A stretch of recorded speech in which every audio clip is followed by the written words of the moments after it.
एक stress hormone है और 4 हैप्पी हार्मोन्स हैं जो कि सख्त मेहनत कर रहे होते हैं कि आपको खुश रख सकें। जो स्ट्रेस हार्मोन है उसका नाम है कोर्टिसोल।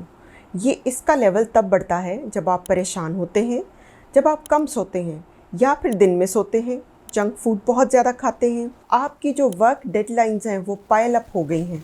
जो आपके खुशी के हार्मोन हैं वो 4 हैं। इसमें सबसे पहले सेरोटोनिन हार्मोन आता है। सेरोटोनिन हार्मोन का लेवल तब बढ़ता है जब आप रोशनी में निकलते हैं, वॉक करते हैं, एक्सरसाइज करते हैं और ग्रैटिट्यूड शो करते हैं।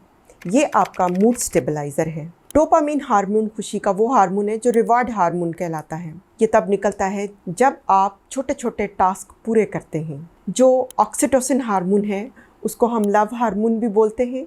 ये इसका लेवल तब बढ़ता है जब आप अपने प्यारों के साथ वक्त गुजारते हैं। और इसके साथ साथ एंडोर्फिन हार्मोन्स हैं जो कि नेचुरल पेन किलर हार्मोन कहलाते हैं। ये मुस्कुराने से, हंसने से, एक्सरसाइज करने से निकलता है और ये आपके पेन रिलीफ होता है। क्या आपको पता है कि आपकी बॉडी के अंदर